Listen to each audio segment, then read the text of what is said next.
If you're a D2C brand and you're spending more than 50K a month, your CAC is rising and you feel like scaling is impossible, in today's video, I'll show you how to find the bottleneck, how to diagnose it, and how to fix it so you can start profitably scaling. I have a guide here that I'll walk you through it and we can jump right into it. And obviously, I'll also be linking this guide in the description below, so if you want to get access to it, you obviously can. But how to use this guide? So most D2C brands don't realize their growth engine is breaking until CAC starts creeping up, and at first everything looks fine. And this is something that I see across a lot of accounts that I audit. So revenue is growing, ROAS is looking healthy, retargeting is performing, but underneath the surface, the acquisition system is weakening. You're getting less and less new customers, CAC is increasing, and you are not making money on the first order. Obviously, if you're a brand with a really good LTV, you can allow yourself that, but for the most brands, that's not gonna be the case. What we'll cover in this diagnosis: first, we're gonna analyze the Meta Ad account, then we're gonna go over metrics and business health, and then what to do next. So part one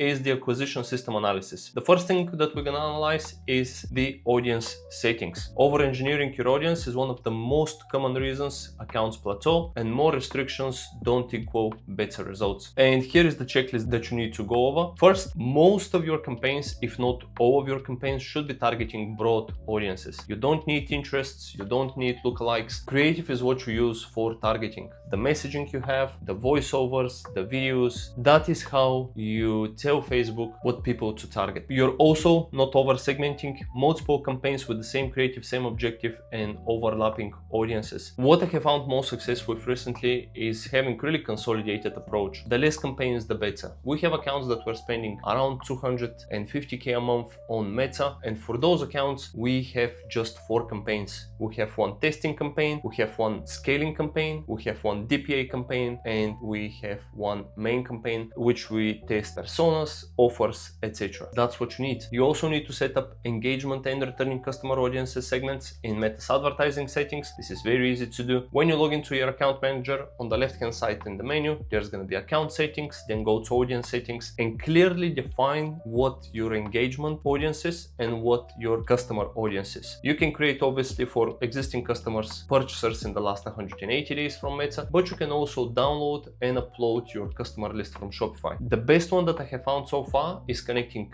your email marketing provider, most likely it's going to be Klaviyo, and connecting the customer segment there to the ad account. That way it will automatically populate whenever a new customer comes, and that's how Meta will define your existing customers. Then you can exclude those from your campaigns and Meta will target only new customers. And last but not least, you need to check your audience segment breakdown. After you set up the audience settings and define what existing and engaged customer is, you can go into the ads manager, go to breakdown, audience segment, and then you're going to see your campaigns if they're targeting new, engaged, or existing customers. If most of your budget is going towards existing customers, that's why your CAC is rising and you're getting less new customers. And here is how you can audit the above. Now, when it comes to campaign structure and budget distribution, as I explained earlier, we don't need a lot of campaigns. Retargeting is optional, but you can definitely have a retargeting campaign no more than 10% of your total budget. Checklist and budget structure. Retargeting budget does not exceed 20% of total Meta ad spend. You don't have more than 3 to 5 active ad sets in a single campaign. Campaigns are not stuck in or constantly re-entering learning phase,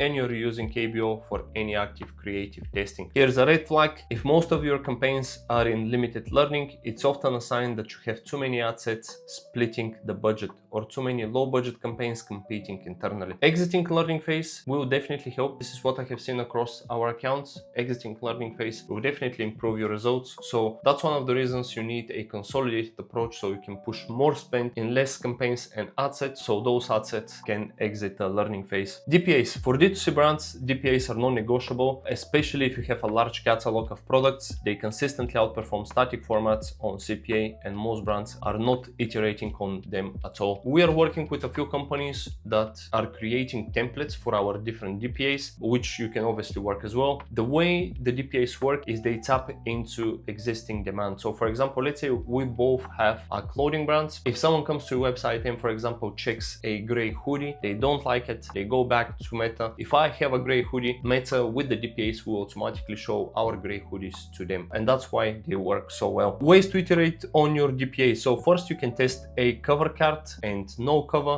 Cover card is basically you can add a single image or a video in the beginning of every single DPA. You can also add frames and overlays like price, discount, budget, bestsellers. You can test single image DPA versus carousel format and use different product sets like bestsellers, margin leaders, and new arrivals. But the most important DPA that you must have is a full catalog DPA that's gonna push all of your products. And here is a quick checklist for the DPA health. You have at least one active DPA, your product feed is clean, updated, and has no disapproved items. You have tested more than one DPA variation in the last 30 days, and you're testing different product sets, not just running your full catalog. Next, we have partnership ads. Partnership ads have been killing it for us recently, and I highly recommend to any brand to utilize them. This is the lever most growing brands are still underusing, and the data makes a strong case for it. According to Meta's own data, partnership ads deliver 19% lower CPAs and 13% higher click-through rates compared to traditional ads, and 71% of consumers make a purchase within days of seeing creator content on Meta. The reason is simple. People trust people more than brands. Partnership ads lets you run creator content as a paid ad with full targeting capabilities from the creator's handle, which is massive. For the partnership ads, you have at least 3 active partnership ads running. You have tested creator content as paid format in the last 60 days, and you're not relying exclusively on brand produced content. And here's a quick win. If you work with any influencers or send PR packages, you already have an asset, ask for the usage rights and activate it as a partnership ad. This alone can unlock new audiences and break creative fatigue immediately. Something else that we're doing with our brands is we are asking team members to create separate accounts. So let's say I have a clothing brand called Titan. So let's say someone from my team will create an account. So let's say John at Titan, and they're gonna start developing that Instagram profile, just posting once a day, and we connect those accounts and we run partnership ads. That way you have a lot of variety and diversification. Next, we have creative diversification. This is again huge for Meta. If all your creatives say the same thing in different formats, Meta has nowhere to expand and performance stalls. This is almost always the deepest bottleneck for plateaued brands. Yeah, it's not the ads that are bad, it's that they're all saying the same thing, targeting the same beliefs, and addressing the same objections. The 4 dimensions of creative diversification.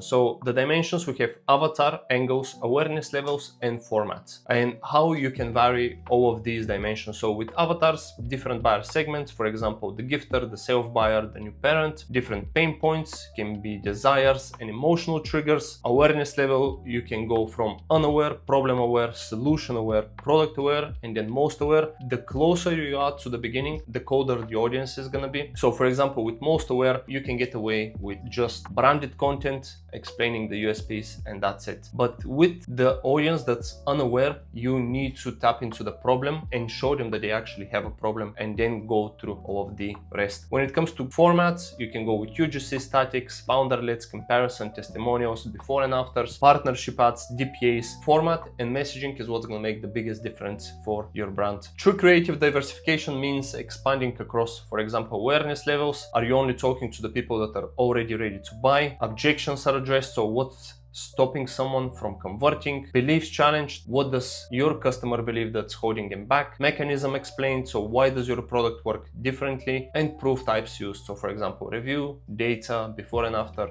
expert endorsement, community. And this also ties into the partnership ads. Then when it comes to AI enhancements, what to use and what to turn off, here is what to do. Advantage plus campaigns work well. Meta's machine learning is strong, and when it has enough creative variety and conversion data to work with. To turn these off, so ad level AI enhancement can seriously harm performance. These include automatically adding background music or audio to your videos. Most of the time is very off-brand and is distracting. AI generated background replacements often look strange and inconsistent. Automatic placement optimizations put your creative in format that weren't designed for. And to tackle the last one, you just need to have your creatives in different formats. So square, story, and always have multiple variations of creative. And when you upload them to Meta, add it to each of the placements. The second part is growth economics analysis. If you and your agency don't know your numbers, you don't know if you're actually profitable. ROAS alone tells almost nothing. So the metrics you actually need to track: First Order Profitability, aka FOP. So what this is, whether your first sale to a new customer is profitable, or whether you're acquiring at a loss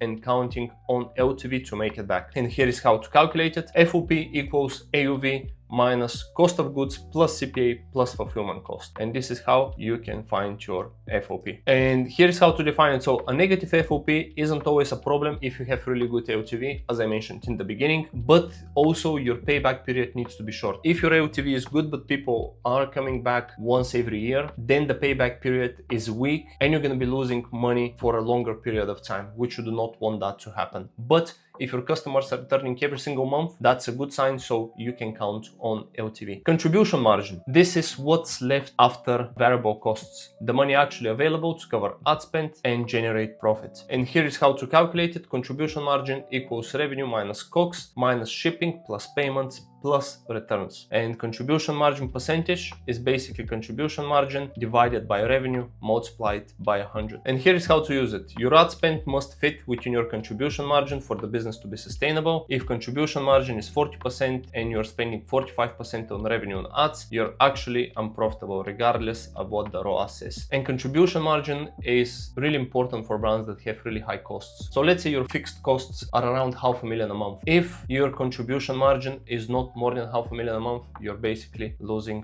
money. New customer ROAS. So new customer ROAS is calculated very easily, and basically it's revenue from new customers divided by total ad spend. High blended ROAS can mask a weak acquisition engine, and if your new customer ROAS is low, you're spending money to reconvert your existing base, not growing. New customer CAC. This is the real cost to acquire a brand new customer, and here is how to calculate it. So new customer CAC equals total ad spend divided by number of new customers, and compare new customer CAC to your average order value and LTV. If new customer CAC is bigger than your average order value, you need strong repeat purchase behavior to survive. If your new customer CAC is bigger than your LTV, the model is broken. So for example, if your average order value is $100, your average LTV is $300, so that would mean people are converting 2 more times, and your CAC more than $300, it means that you're losing money and you need to completely redo your strategy. Next, you need to find where your revenue is actually coming from. So this is the question that reveals everything. Open your revenue data and answer this. What percentage of your monthly revenue comes from new customers versus returning customers? Revenue split. So for example, 70% of your revenue is coming from returning customers. You have an acquisition problem. Your ads are mostly reconverting your base.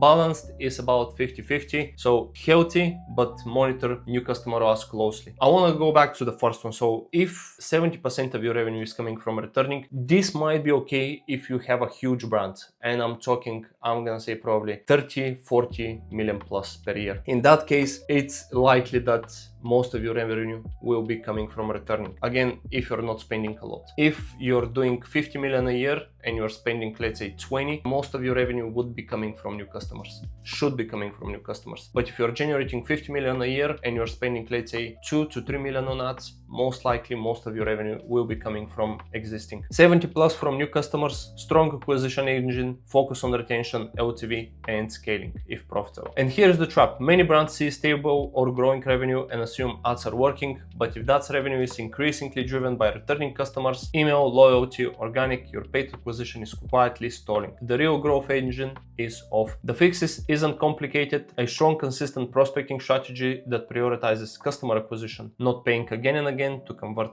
the same people. And here is the growth diagnosis. If most of the issues you identify were in creative section, your constraint is likely creative diversification. You may be relying on too few creative angles, which limits how far your campaigns can scale. Scaling requires continuously testing new creative concepts, not just variations of the same ad. If most of your issues are in the campaign structure section, your constraint is likely distribution leverage. If campaigns rely too heavily on retargeting or limited prospecting structure, growth becomes dependent on increasing spend rather than expanding reach. And here is if your issues are in the metric sections, your constraint may be acquisition economics. If most of your revenue comes from returning customers, paid media may not be efficiently acquiring new buyers. Improving first order profitability and customer acquisition efficiency becomes the priority. And yeah, hope this was helpful. And here is what comes next. If you are experiencing any of these issues, go over the diagnosis, implement some of the changes, and if you still need more help, you can book a call with me. The link to that is going to be in the description below. I'll be more more than happy to audit your accounts and give you my feedback. It's not gonna be a sales call or anything. We can just jump on a call, discuss what you need help with. I will do my best to help you out. And yeah, thank you very much for your time. I hope this was helpful. Again, link to this diagnosis is gonna be in the description below, so you can get it for free. And yeah, thank you for your time, and I'll see you on the next one. Bye.